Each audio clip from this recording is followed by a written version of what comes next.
les voy a recomendar utilizar los siguientes libros. Macar del Cacho, un clásico, el Wilbur Costil, que es esta digital, y por supuesto, como siempre les he mencionado, antes de que usted empiece a ahondar en la fisiología del ejercicio para cualquier temática, obviamente que tiene que echar mano a la fisiología humana. Ahí está el Bernie Levy, que es de fisiología, tiene un buen acercamiento al aparato respiratorio, ¿ya? Entonces ahí te puede servir para consultar algunas cosas que puedas tener ahí en duda.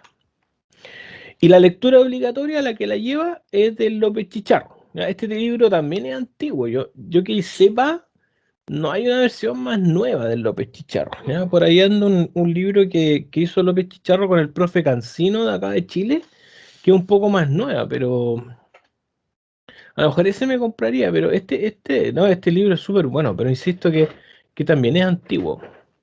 Ya aquí el capítulo 19 la lleva, la ventilación pulmonar durante el ejercicio. Ya, esto es recordar lo que va a pasar cuando hacemos intercambio gaseoso, ¿ya?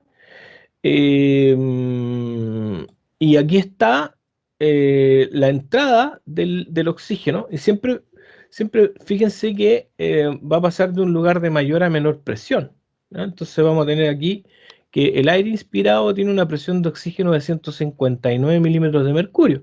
Fíjate que ya en la tráquea es menor y a nivel alveolar es solamente de 100. Entonces, por diferencia de presión, por gradiente de presión, va a entrar tranquilamente el oxígeno.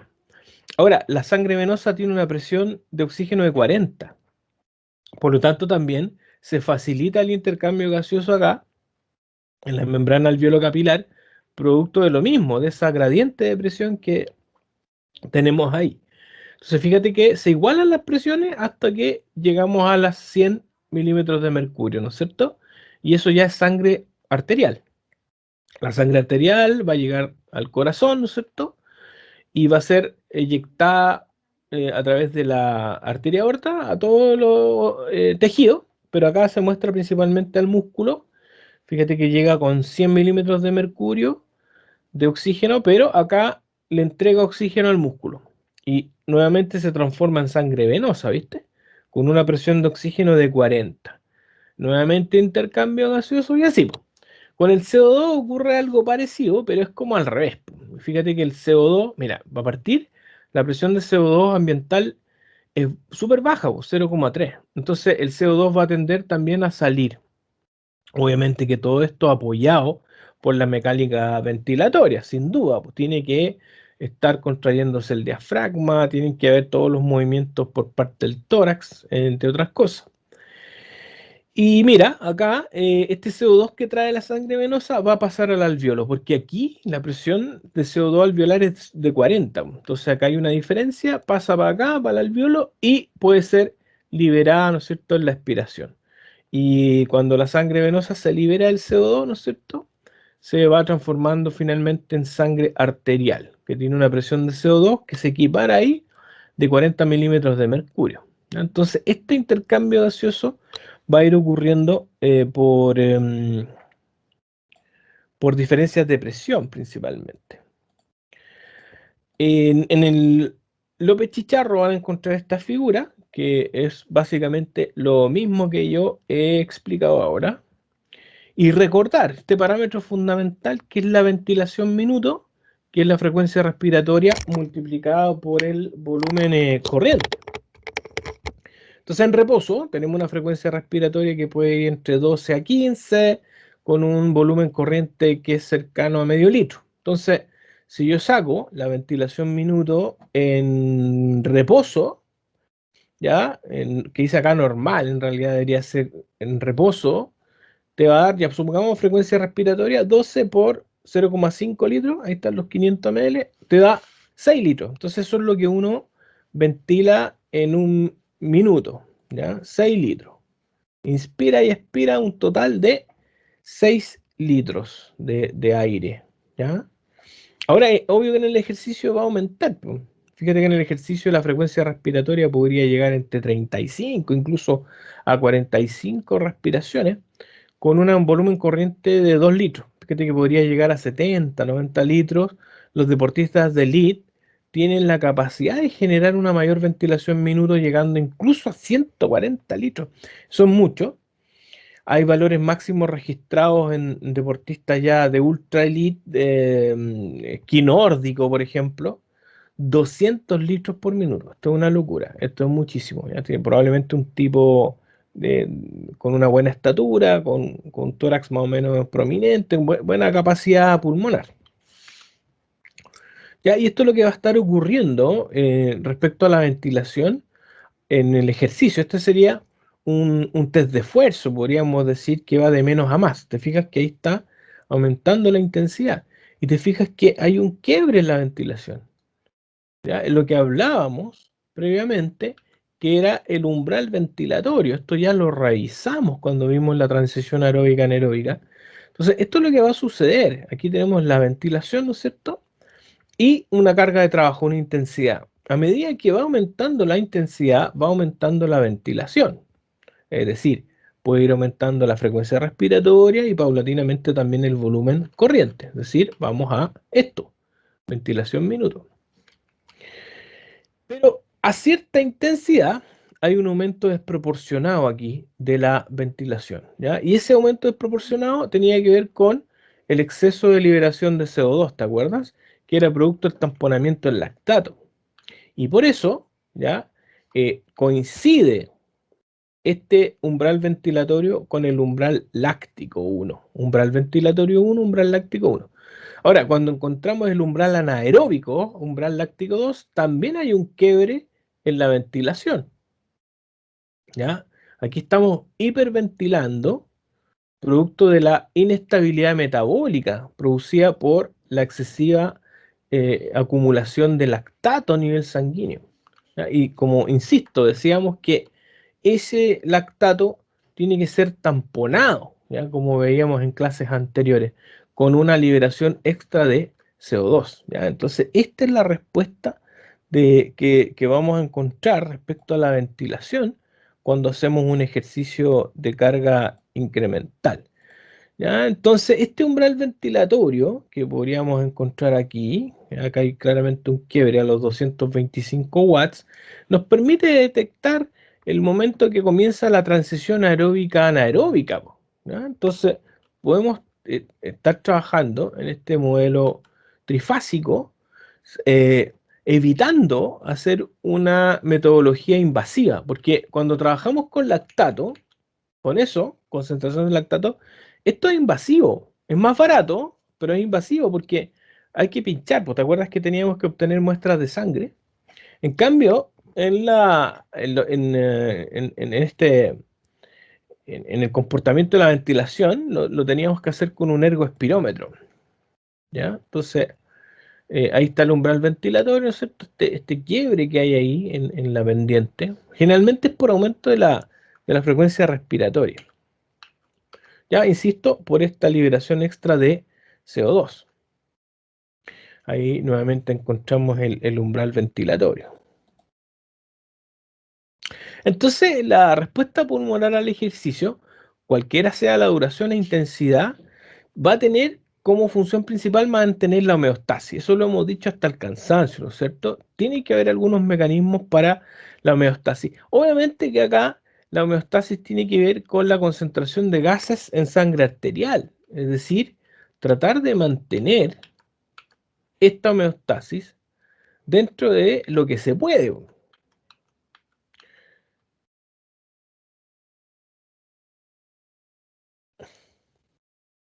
Entonces, en el ejercicio, ¿ya? Y sobre todo cuando el ejercicio se va haciendo más intenso, ¿ya? Entonces, fíjate que mientras el ejercicio es más intenso, mira cómo se empieza a disparar la ventilación, ¿ya? Tu sistema respiratorio va a tener que hacer un esfuerzo cada vez mayor. Por un lado, va a tener que contribuir a oxigenar y obviamente disminuir el grado de acidez de una sangre venosa mixta que está marcadamente hipercámnica. Hipercámnica es porque está aumentando el CO2 e hipoxémica porque está cayendo el oxígeno, ¿ya?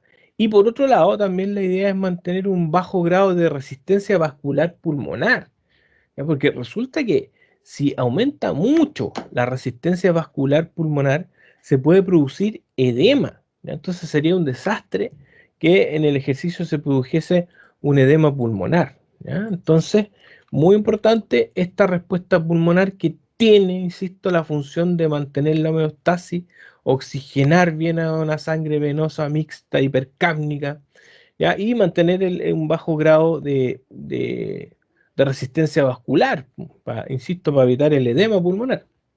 Ahora, em, esto tiene una consecuencia, ¿ya? Aquí se puede generar fatiga de los músculos respiratorios. Aquí los músculos respiratorios podríamos decir que están compitiendo con el propio músculo esquelético, ¿ya?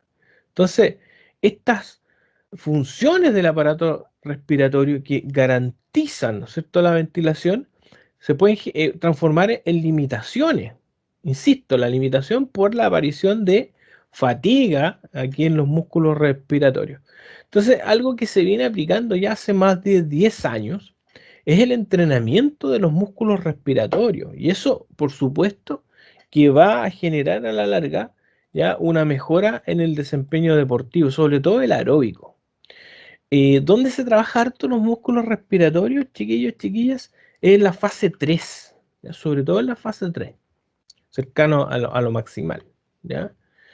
Esta es la postura que uno generalmente utiliza cuando está más o menos agotado, ¿ya? Generalmente se pone en esta posición que tiene que ver con facilitar el flujo sanguíneo hacia el corazón, ¿ya? Básicamente es eso, hace mínimo los efectos antagonistas de la gravedad sobre los músculos inspiratorios.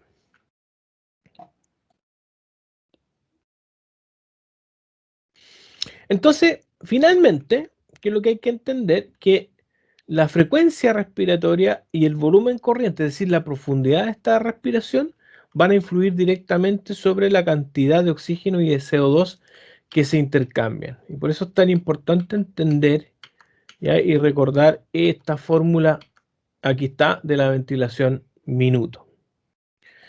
Bien, esto es lo que pasaría en un ejercicio incremental, ¿no es cierto? Y lo que se ve acá,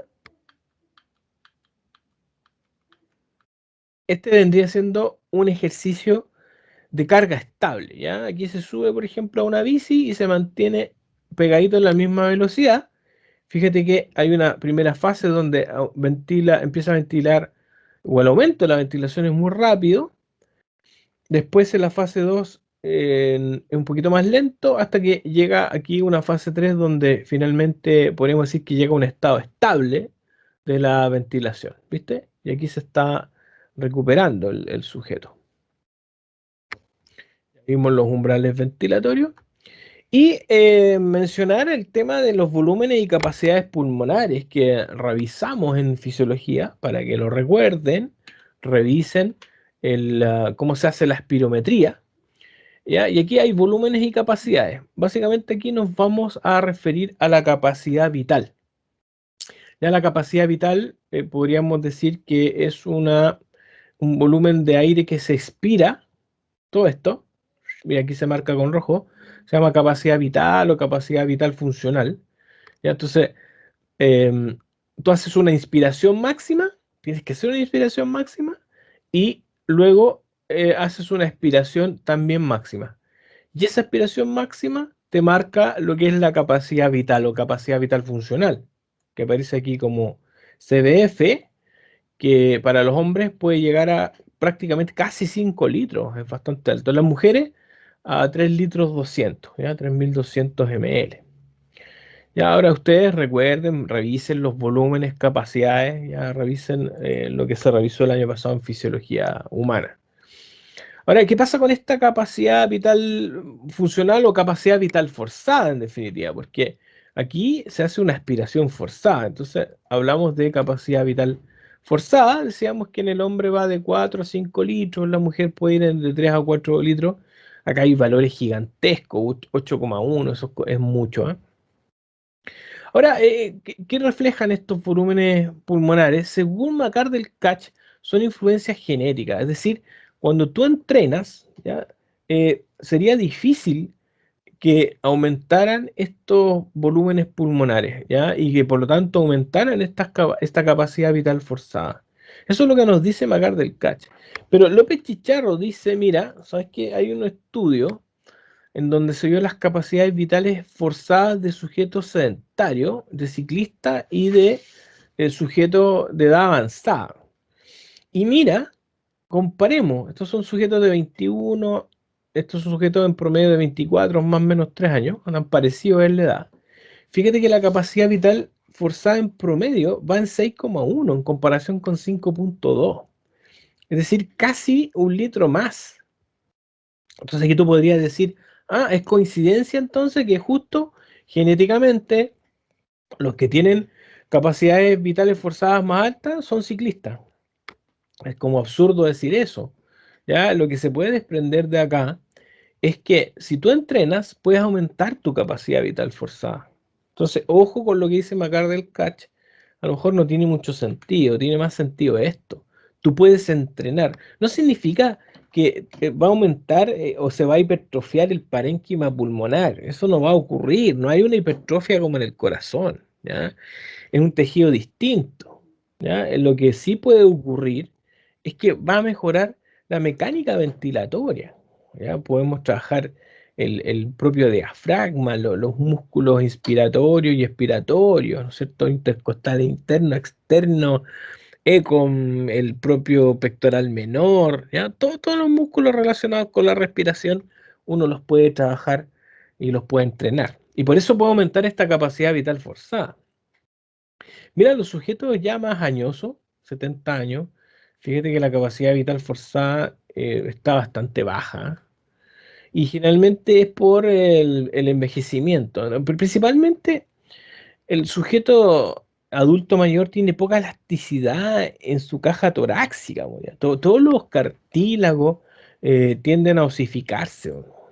Entonces tiene poca posibilidad de distensibilidad y de elasticidad de toda la caja torácica. Voy a prender una luz por acá.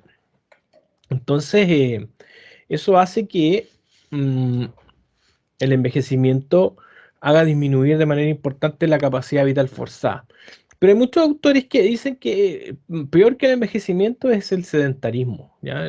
Sería como un factor incluso más importante que el propio envejecimiento.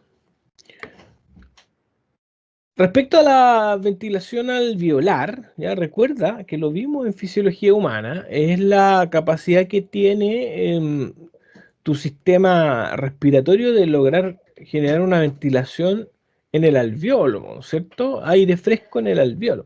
Recuerda que está el espacio muerto anatómico y el espacio muerto fisiológico, ¿te acuerdas? El espacio muerto anatómico va cercano a 150, 200 ml, el espacio muerto fisiológico es un volumen un poquito más despreciable, pero lo que sí se puede decir respecto al espacio muerto fisiológico, que la relación BQ mejora bastante en el ejercicio. Fíjate que en reposo la relación BQ es 0,8. Ya, pues recuerda que los ápices están en general bien ventilados pero mal perfundidos, a diferencia de las bases que van a estar bien perfundidas pero mal ventiladas. Entonces, en general vamos a tener un promedio de BQ 0,8. En el ejercicio se hace más parejo y en general vamos encontrando un BQ cercano a 1. ¿Por qué? Hay más ventilación y también hay mayor flujo de sangre a los pulmones. Entonces, podríamos decir que el intercambio gaseoso mejora, sobre todo en los ápices y en las bases. Entonces, este espacio muerto fisiológico se hace mucho menor en el ejercicio. ¿Ya? Entonces, como les decía, el ejercicio ligero ya tiende a mantenerse en 1, ya se hace más uniforme. Ahora, respecto a si comparamos los tipos de ventilación, porque tú podrías generar una ventilación como más superficial o una ventilación más profunda. Entonces, todo tiene que ver con la ventilación alveolar. Entonces, por ejemplo, yo puedo tener una respiración normal. Cuando te acuerdas que la respiración normal, hablemos de una frecuencia respiratoria de 12, con un volumen corriente de 500 ml, ¿ya? Y una respiración taquimneica podría llegar a 40 respiraciones, pero fíjate que el volumen corriente necesariamente tiene que caer. Esta respiración taquipneica es mucho más superficial. Aquí básicamente tú estás movilizando el espacio muerto anatómico. Y una respiración profunda, fíjate que al revés, puedes generar volúmenes corrientes bastante altos, 1000 ml, 1 litro, pero esto te obliga a que la frecuencia respiratoria sea más baja. Ahora, si nosotros calculamos la ventilación minuto, entonces multiplicas el volumen corriente por la frecuencia respiratoria, todos te va a dar el mismo valor. ¿Ya? Es cosa que tú tomes una calculadora, te tomes la molestia de utilizar una calculadora o la calculadora de tu teléfono y calcules la ventilación minuto. En todas te va a dar 6000 ml, 6 litros. Pero yo quiero saber la ventilación alveolar. Entonces, a esa ventilación minuto, que son 6000 ml, le tengo que restar el espacio muerto. Y recuerda que el espacio muerto, como decía anteriormente, ya va entre 150 y 200 ml. ¿Ya? Supongamos que vamos a hablar de un espacio muerto de 150 ml. Entonces yo a este valor, que son 6000 ml, le resto el espacio muerto. Entonces tengo que tomar el espacio muerto, que son 150, y lo tengo que multiplicar por la frecuencia respiratoria. Entonces nos van a dar estos valores. Ahí está el espacio muerto. Siempre 150 ml, pero multiplícalo por cada respiración, obviamente. Entonces acá te va a dar 6000. Por lo tanto, la ventilación minuto menos la ventilación del espacio muerto te da una ventilación alveolar igual a cero. Cero. ¿Ya? Por lo tanto, esta respiración taquipneica no es muy eficiente, po, respecto al intercambio gaseoso. No hay ventilación alveolar. En cambio, la respiración profunda, fíjate que genera ventilaciones alveolares bastante mayores. Ahora, es importante destacar que en el ejercicio físico los cambios que se producen en la ventilación son muy sutiles. Entonces hay que dejar que esto se genere de manera automática. ¿Ya? No tiene mucho sentido decirle al deportista, mira, cuando esté a tal intensidad, respira con tal frecuencia, cambia tu volumen corriente. No, eso básicamente son ajustes que se van a generar de manera automática.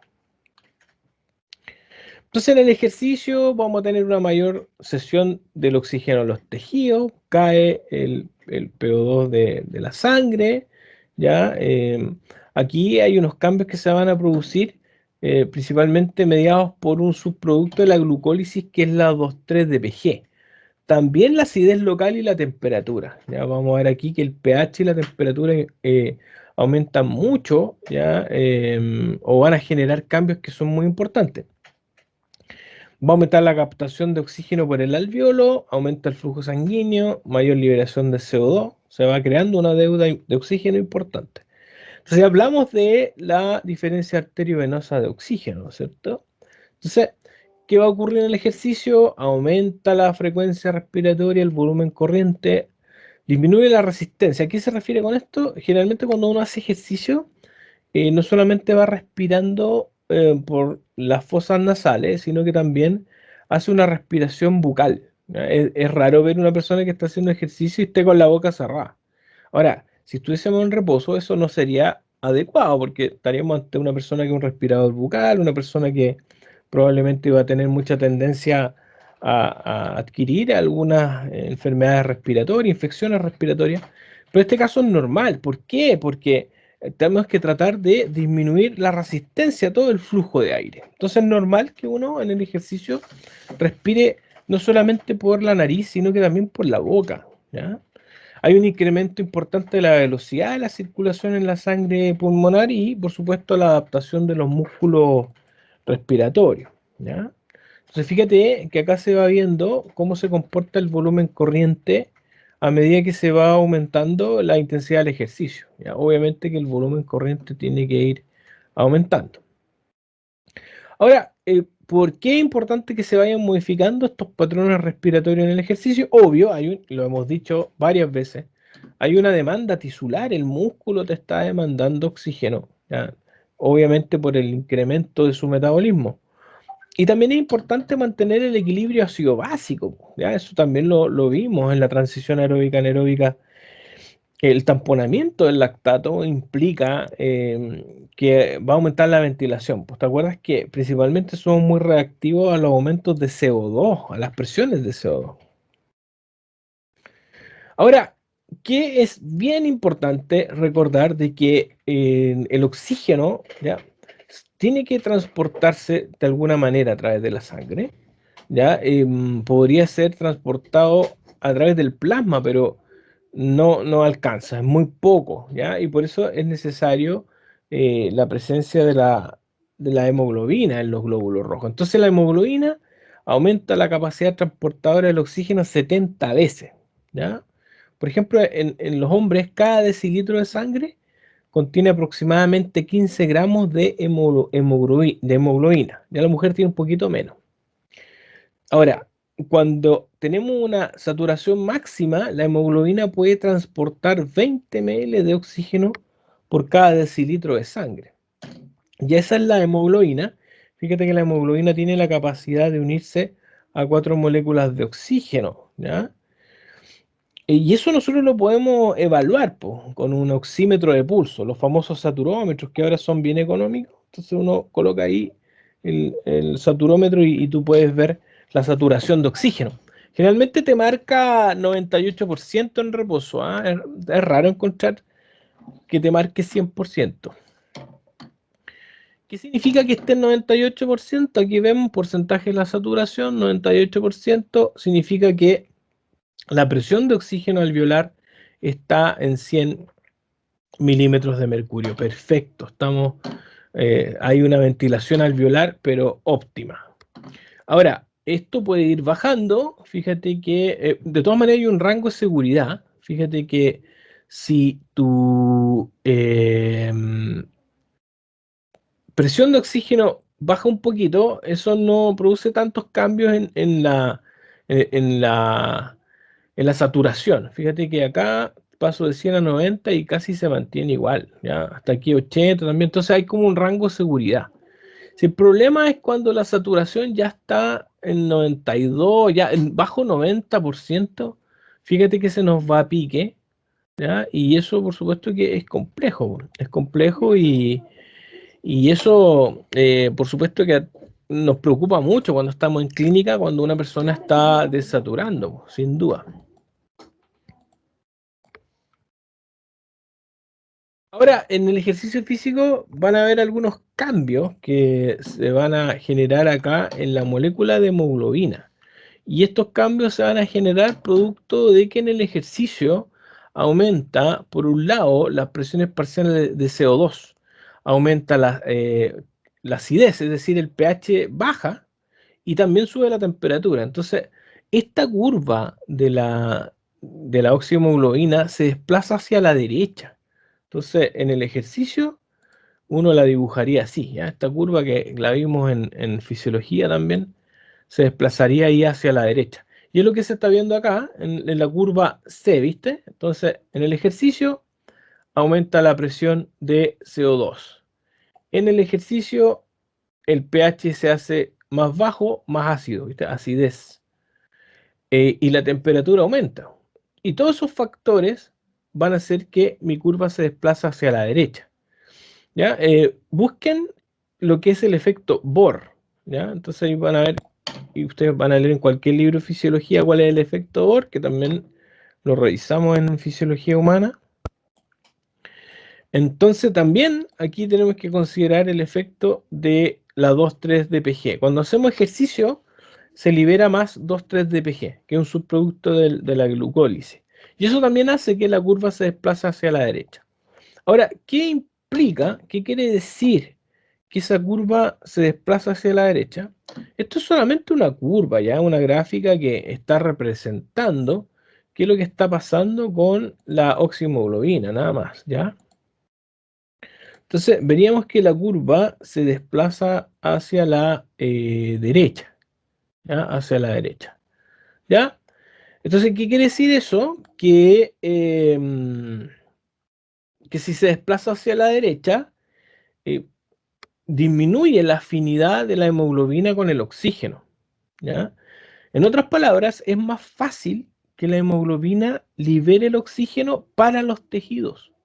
Y eso tiene mucho sentido, po. Si el músculo necesita oxígeno. Entonces, la hemoglobina libera con mayor facilidad el oxígeno a los tejidos. Y eso es lo que está representando esta curva desplazada hacia la derecha.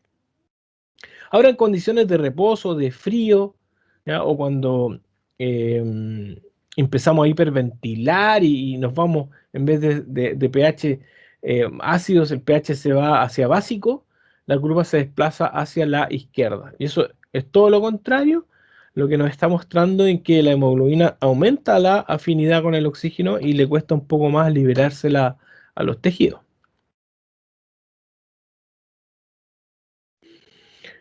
Bueno, se puede presentar la disnea. Ustedes conocen la disnea, este acortamiento de la respiración, donde aumenta significativamente el CO2 y el pH se hace más bajo. Entonces, básicamente la disnea es una sensación subjetiva de falta de aire. Y aquí encontramos este patrón acelerado de la respiración que es básicamente es superficial, ¿ya? Ahora uno podría hiperventilar, pero como de manera voluntaria y tú estarías botando CO2 al hiperventilar, cae el CO2 y por lo tanto se puede sentir mareo y todo eso. La maniobra Valsalva ya la hemos comentado, ¿ya? Que hace aumentar mucho la presión intratorácica.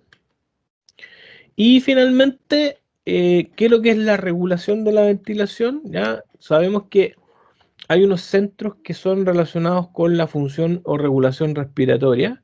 En el bulbo raquídeo también vamos a encontrar centros inspiratorios y expiratorios. Tenemos receptores periféricos, químicos, metabólicos, ¿ya? También el propio músculo activo va a estar mandando información al centro respiratorio. Entonces, cuando estamos haciendo ejercicio, se va a activar toda la ventilación. Hay una activación de los músculos inspiratorios y expiratorios. Y principalmente nosotros somos receptivos a los aumentos en CO2, ¿ya? Eso es muy importante. Entonces, los cambios en los niveles de CO2 van a generar sí o sí este aumento en la ventilación, que ya lo veíamos previamente cuando veíamos el umbral ventilatorio.